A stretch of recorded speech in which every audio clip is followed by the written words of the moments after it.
Good morning students. In our last video we were discussing about female reproductive system. So we have discussed about few parts of female reproductive system already. One was ovary and the second was about fallopian tube. Today we are going to discuss about rest of the female reproductive system. So the third important part of female reproductive system is uterus. If we try to see uterus in this diagram, this portion, the center portion which you are going to see over here, this is the uterus. Where this uterus is present in a female body, this uterus is lying behind urinary bladder.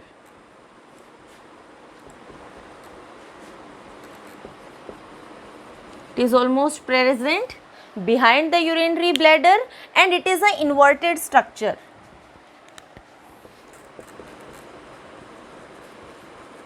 So it is present behind the urinary bladder and it is inverted.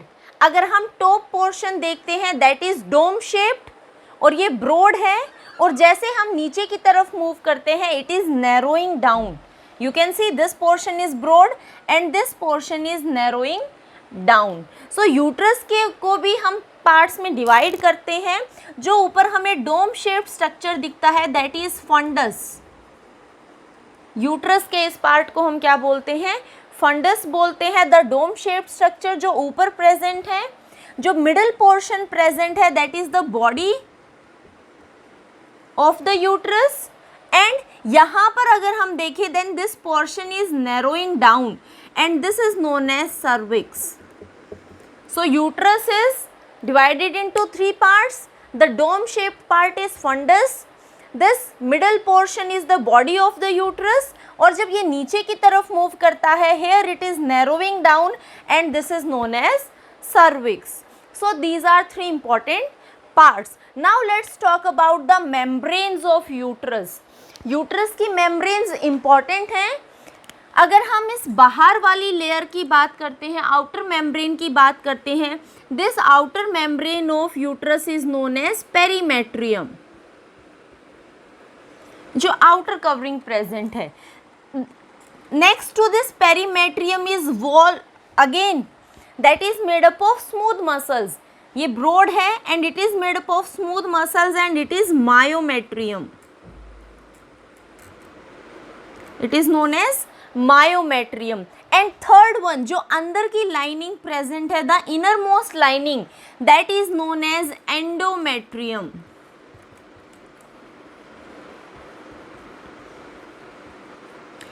So three membranes are there. जो outer one है that is perimetrium, middle one is made up of smooth muscles and it is myometrium जो contraction और relaxation में help करती है, और जो सबसे inner one present है that is endometrium.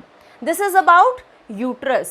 अगर हम function की बात करते हैं कि uterus क्या function perform करता है, so we have earlier said that कि fertilization कहाँ होती है? fallopian tube में होती है. फ्लोपियन ट्यूब में फर्टिलाइजेशन होने के बाद जाइगोट बनता है. वो जाइगोट एम्ब्रियो में डेवलप होता है. अब एम्ब्रियो को, जो ग्रोइंग एम्ब्रियो है उसको फेलोपियन ट्यूब सपोर्ट नहीं करती है. So that growing embryo is moving inside this uterus. Growing embryo कहाँ आकर एंटर करेगा? यूट्रस में after almost 7th day of fertilization. Fertilization के 7th डे के बाद embryo is going to come into the uterus, और यूट्रस में आने के बाद this embryo is going to fix with the wall of this uterus that is endometrium. Inner wall कौन सी है? एंडोमेट्रियम है. सो यूट्रस की जो इनर वॉल है उसके साथ एम्ब्रियो फिक्स हो जाता है और उस प्रोसेस को हम क्या बोलते हैं? Implantation. The fixation of embryo with the walls of the uterus is known as implantation. So where implantation is taking place? Implantation is taking place in the uterus. अब this implanted embryo will continue growing. It will continue grow in the uterus. कब तक? When the birth of a newborn individual will take place. So the complete lifespan of this embryo will now be completed inside this uterus. और ये uterus कैसा है? It is like a elastic bag. So जैसे जैसे embryo का size बढ़ता जाएगा वैसे वैसे यूट्रस का साइज भी बढ़ता जाएगा। That's why the walls are elastic. So it can continuously increase in size and its increase in size is depending upon the increase in the size of the embryo. Now ये जो endometrium walls हैं इनके साथ uterus attached है। This endometrium wall is highly vascular. Vascular means यहाँ पर बहुत सारी ब्लड सप्लाई है और इस वॉल के थ्रू ये जो एम्ब्रियो है ये नरिशमेंट एब्जॉर्ब करने वाला है। It is going to take nutrition from the uterus of the mother. और इस न्यूट्रिशन को एब्जॉर्ब करने के लिए, और यू कैन सिंपली से कि यहाँ पर मदर और फीटस के बीच में एक्सचेंज ऑफ मटेरियल होता है। एक्सचेंज ऑफ मटेरियल में क्या क्या आता है? From the mother's body oxygen will be exchanged with the embryo, then food materials will be exchanged, antibodies same, embryo के पास जितना भी waste है that will be exchanged in the mother body. So दोनों में exchange होता है और इस exchange के लिए a special structure is formed और ये स्पेशल स्ट्रक्चर मदर और फीटस के बीच में कनेक्शन का काम करता है जिसकी हेल्प से एक्सचेंज पॉसिबल है and that structure is known as placenta. So after implantation of the embryo placenta formation takes place और प्लेसेंटा भी कहाँ बनती है? यूट्रस में बनती है. अब प्लेसेंटा बनाने में दोनों का रोल है. mother uterus of the mother is also playing role and fetus is also playing role. दोनों ही रोल प्ले करते हैं प्लेसेंटा फॉर्मेशन में. और प्लेसेंटा क्या है? एक डिस्क लाइक स्ट्रक्चर है.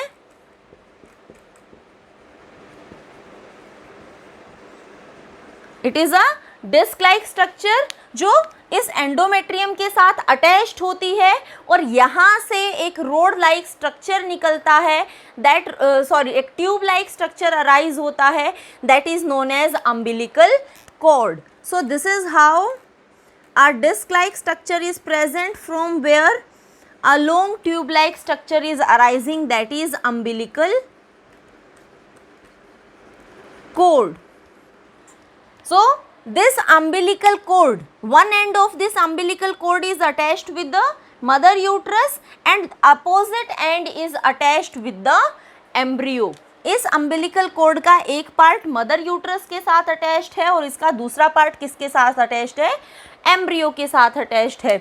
और यहाँ से क्या होता है? Exchange of substances takes place between the body of mother and body of embryo. और एक्सचेंज किनका होगा? Both useful substances as well as waste substances.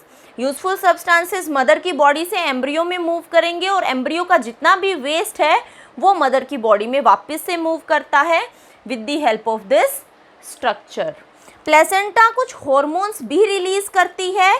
For example HCG, human chorionic gonadotrophin hormone. और ये ह्यूमन कोरियोनिक गोनेडोट्रोफिन कहाँ present होता है? In the urine of the mother and it is helpful in detecting pregnancy.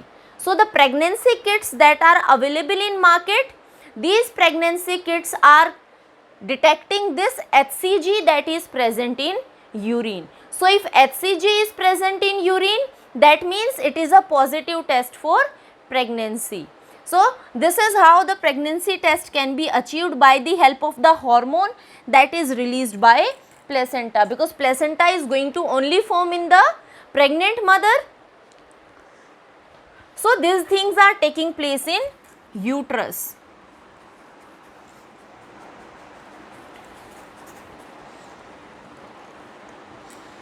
If we talk about this narrow opening, that is cervix.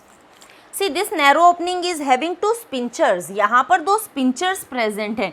एक spincher अंदर की तरफ present है, this one जो uterus के कॉन्टेक्ट में है, और दूसरा स्पिंचर बाहर की तरफ प्रेजेंट है जो बाहर जो स्ट्रक्चर प्रेजेंट है उसके कॉन्टेक्ट में है.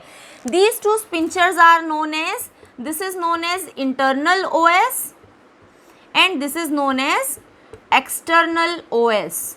These are two sphincters of the cervix. और बीच में जो ये internal OS और external OS के बीच में जो distance present है, that is making the cervical canal. This is a cervical canal. These are two sphincters and this narrow part is the cervix, and this external OS is in contact with again a tubular structure, that is vagina.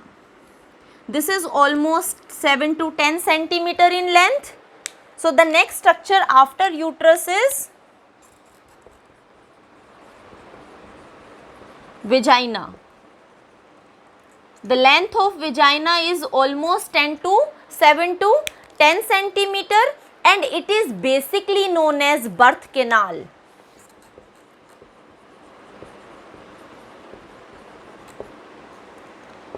Simple reason is because birth of a newborn individual takes place with the help of vagina. That's why it is known as birth canal. Now some other functions of this vagina is, other than birth canal, it is going to receive male gametes. The function of vagina is to receive male gametes, and also it is the passage for menstrual bleeding. We will talk about menstrual cycle. So menstrual bleeding also takes place by this pathway. So this is the function of vagina. It is known as birth canal because birth of a newborn individual takes place. Then it is going to receive male gametes during the process of copulation, and menstrual bleeding also in females, menstrual bleeding also takes place with this pathway. So these are the functions of vagina. These are the parts of female reproductive system. In this female reproductive system, the ovary is acting as primary sex organ, and all the remaining parts which we have discussed, they all are secondary sex organs of the female reproductive system. Now let's talk about the important processes that are happening over here. We have already discussed, but we will talk about them in a sequential manner again. See, I am going to talk about what happens when fertilization takes place in a female reproductive system, and what will happen if no fertilization takes place in a female reproductive system.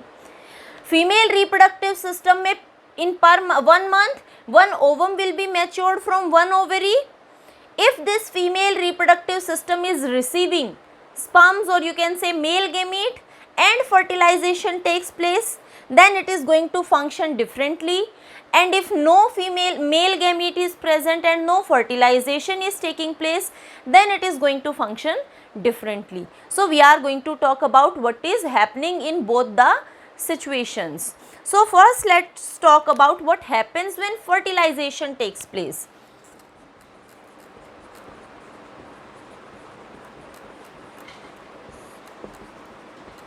If fertilization happens, then what is the situation? See, this thing we already know that from this ovary a mature ovum will be released. These fimbriae are going to hold the ovum and it is going to enter here in this infundibulum part. Now this is going to move, it is going to come here, and if male gamete is present over here, suppose a sperm is present over here, then fertilization will take place between this female gamete and male gamete.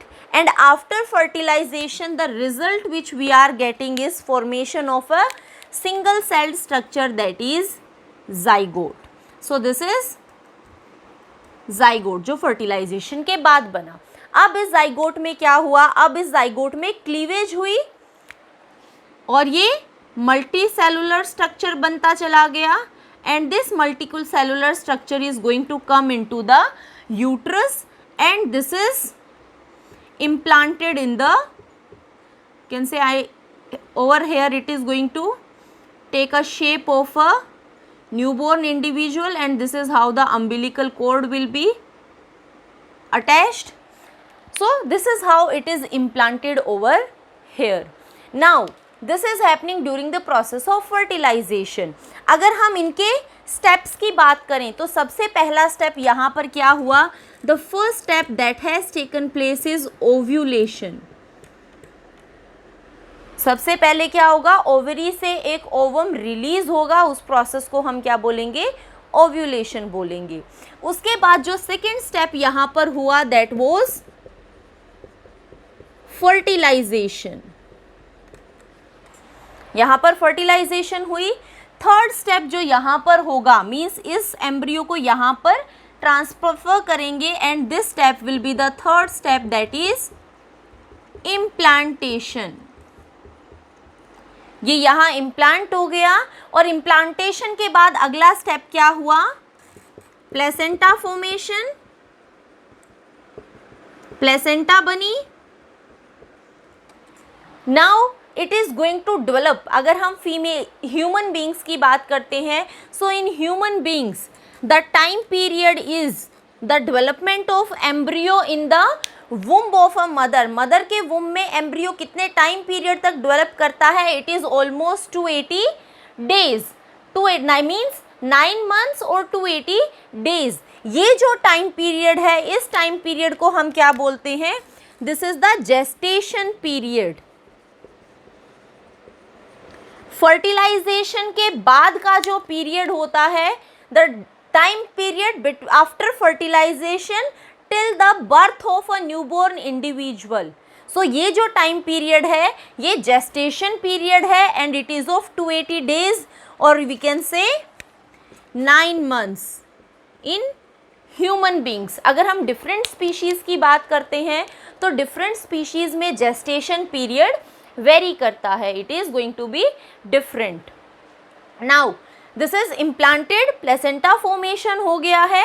Gestation period तक this embryo is going to be here. It is going to be still here and it is going to grow, develop and it is going to take shape of a human baby. और जब ये human baby की almost shape ले लेता है उस time पे हम इसको क्या बोलते हैं? Foetus. So this embryo is going to develop into fetus. Starting में we were having zygote. Zygote किस में डेवलप किया? एम्ब्रियो में. और एम्ब्रियो ने किस में डेवलप किया? फीटस में डेवलप किया and this foetus will be born. This is a unborn baby. Now अगर हम इस यूट्रस की लाइनिंग की बात करें, इस यूट्रस की लाइनिंग में चेंजेस होते हैं. रीज़न? क्योंकि it is favouring, it is supporting a growing embryo. इसको एक ग्रोइंग एम्ब्रियो को सपोर्ट करना है, सो उसके लिए it is going to change. Plus embryo का वेट बढ़ता जाता है, so it should be strong और thick to support the weight of the embryo. इसलिए फर्टिलाइजेशन के बाद जो यूट्रस की वॉल होती हैं वो कैसी हो जाती हैं? This is important to note down. The changes that are coming in the walls of the uterus after fertilization. So walls of uterus becomes thick होंगी क्योंकि जैसे जैसे एम्ब्रियो का साइज बढ़ता जाएगा वैसे वैसे वॉल्स के ऊपर क्या अप्लाई होगा? प्रेशर अप्लाई होगा. उस प्रेशर को होल्ड करने के लिए ये यूट्रस की वॉल्स थिक हो जाती हैं. अनदर थिंग, ये जो यूट्रस की वॉल्स हैं ये एम्ब्रियो को न्यूट्रिशन प्रोवाइड करती है. सो यहाँ पर क्या होता है? यहाँ पर ब्लड सप्लाई इंक्रीज हो जाती है. जितनी ज़्यादा ब्लड सप्लाई होगी एक्सचेंज उतना ही बेटर होगा. So the walls of uterus become more vascular. There is increase of blood vessels and increase in the blood supply. These type of changes are coming in uterus. और ये कौन से hormone के influence में होता है? This thing is controlled by the hormone that is progesterone. Because I told you that pregnancy के time पे कौन सा हार्मोन फंक्शन करता है? प्रोजेस्टेरोन फंक्शन करता है and it is going to maintain the time period of pregnancy. So this will be continuously secreted throughout the span of pregnancy and it is going to maintain the walls of the uterus. और uterus की walls की maintenance किस लिए ज़रूरी है? Because this uterus valve is supporting this growing embryo. Now जब gestation period खत्म हो जाता है, when this embryo has completely developed into a fetus, it is fully grown into a unborn human baby, then birth of an individual takes place. The second step was fertilization. So birth of an individual is going to take place, and that is known as parturition. Parturition means when birth of a new individual is going to take place, and during birth of an individual, these walls of the uterus, they are going to show contraction, which is helping to push this fetus downwards towards the vagina, and with the help of this, the birth of an individual is going to take place. We will talk about the hormones also later. So this whole process is happening when fertilization has taken place. So our ovum has formed a zygote, embryo into a fetus, and finally birth of an individual has taken place after fertilization. What happens in a female reproductive system if no fertilization is taking place? I am rubbing this now.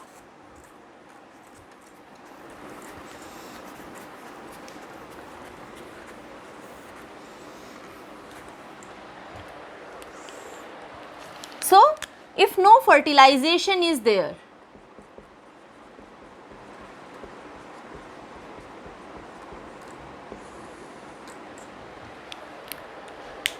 ovary is going to release a ovum. That means what will happen here? Ovulation will take place. Again in an alternative manner, ovary is going to function. Now female reproductive system is not having male gamete. Female reproductive system में male gamete present नहीं है, लेकिन female reproductive system में mature ovum present है in the fallopian tube. So startingly what happened, ovulation is taking place. So after ovulation what will happen? We know progesterone will be released. Progesterone क्या करेगा? Progesterone का function क्या है? Uterine जो uterus है उसकी walls को थिक करना और वहां पर ब्लड सप्लाई इंक्रीज करना. Again it is going to do the same function. So it is going to thicken the walls of uterus and increase blood supply in the uterus. So this will be done by progesterone. और ovulation में किसने help की थी? कौन से hormone ने help की थी? एस्ट्रोजन ने. I told you एस्ट्रोजन पहले फंक्शन करता है मैच्योरेशन ऑफ ओवम में, और प्रोजेस्टेरोन ओव्यूलेशन के बाद अपना लेवल इंक्रीज करता है, और ये फंक्शन प्रोजेस्टेरोन का होता है. Now if fertilization is not going to take place, अगर फर्टिलाइजेशन नहीं होती है, then what will happen? Then this whole preparation, जितनी भी प्रिपरेशन फिल प्रोजेस्टेरोन ने की है, that preparation will be degraded, and this whole thing, the thickening of the wall of the uterus, or you can say endometrium, और जो blood supply है that will be degraded and it will be removed out of the body in form of menstrual bleeding. Why? Because no fertilization has taken place. ये preparation किसके लिए थी? अगर fertilization होती और एम्ब्रियो बनता तो एम्ब्रियो की ग्रोथ को सपोर्ट करने के लिए ये प्रिपरेशन थी.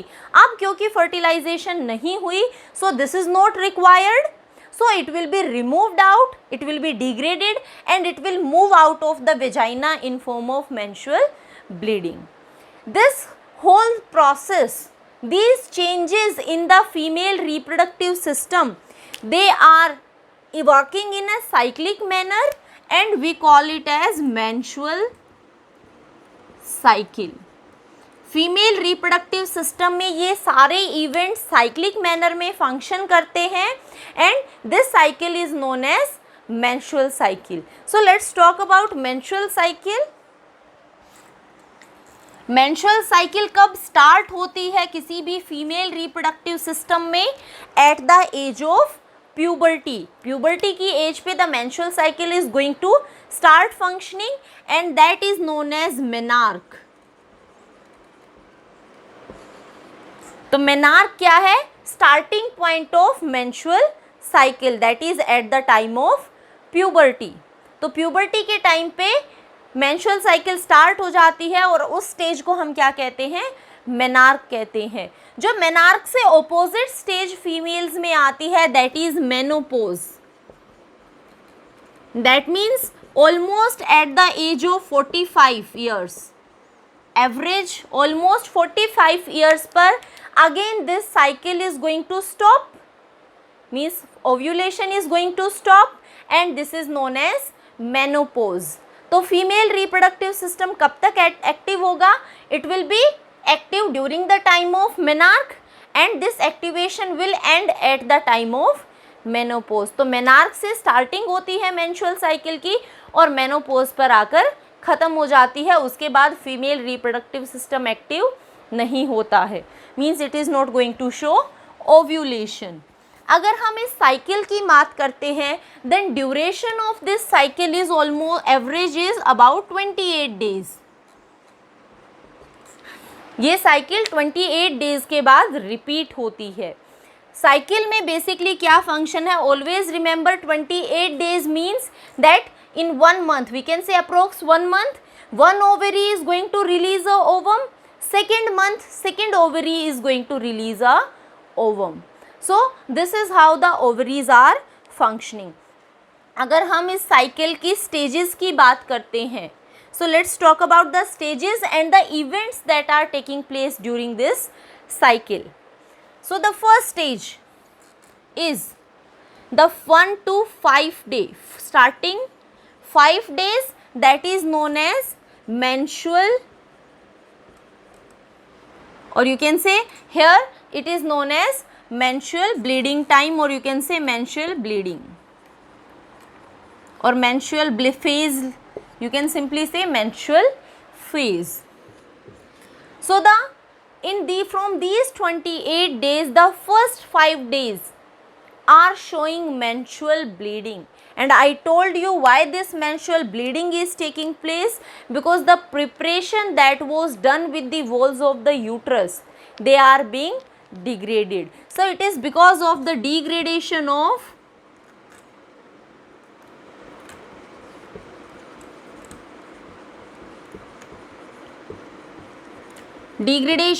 thickening of uterus walls and blood vessels that are present over there. So because of this degradation, it will be removed out of the body in form of menstrual bleeding, and this menstrual bleeding is going to last for almost 5 days. It is starting from first day and it is continuing up to 5th day. When this thing has been degraded, now what happens? Now again FSH is going to function, और FSH का क्या function है? It is going to start or initiate the maturation of another ovum. Second जो ovary है उससे ovum का maturation initiate करवाने में हेल्प करेगा. So this FSH will be released and it initiates maturation of ovum. This will be done over here. Then comes our second phase. The second phase is almost this, after this 5th day, or you can say if we include these also, so 1 to 14 days. That is the proliferative stage.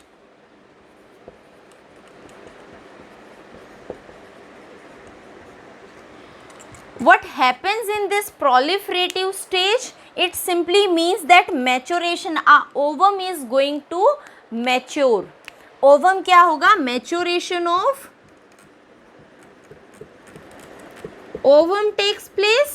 और यहाँ इस ovum की जो mature ovum हो रहा है उसकी जो फॉलिकुलर सेल्स हैं वो क्या रिलीज करने वाली हैं? Estrogen. So follicular cells are releasing estrogen, और एस्ट्रोजन रिलीज होने की वजह से मैच्योरेशन और ज़्यादा एनहेंस हो जाता है. सो और we can say it is almost up to 13th day, 13 days, because 14th day पे ovulation takes place. On the 14th day important process takes place, that is ovulation.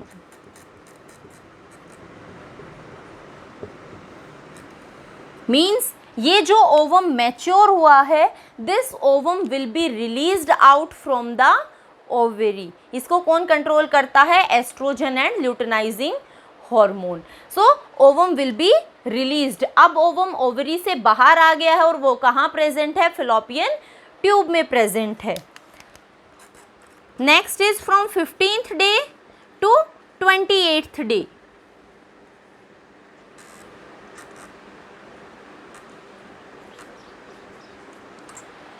ये this is secretory phase.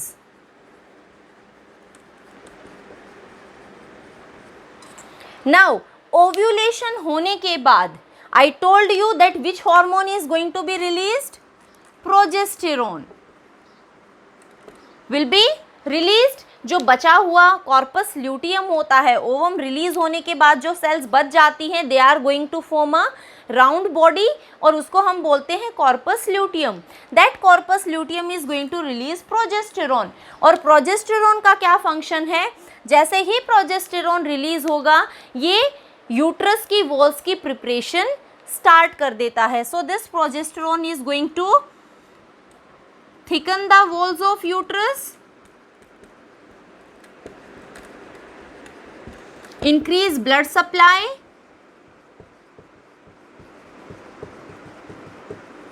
this will be done by progesterone in this time period. Now from here the situations are different. If fertilization takes place, this progesterone level will be maintained.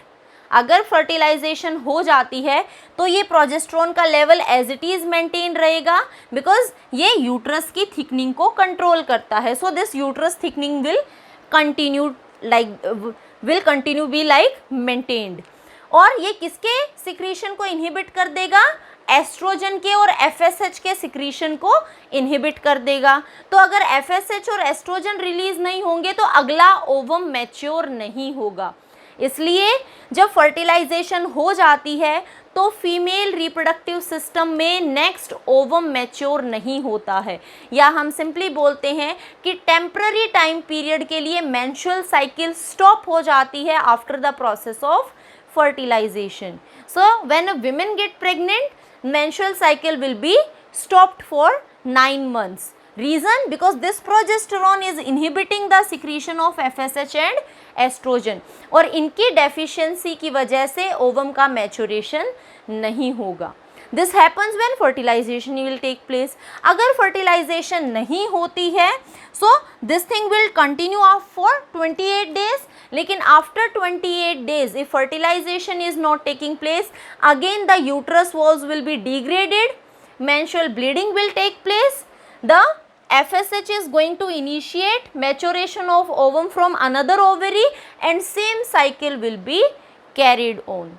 So this is how after interval of 28 days this cycle is moving continuously. और इस cycle की वजह से female reproductive system में बहुत सारे changes होते रहते हैं in a cyclic manner, that is menstrual cycle. So we are left with a few more topics of this chapter. We will continue discussing in our next classes.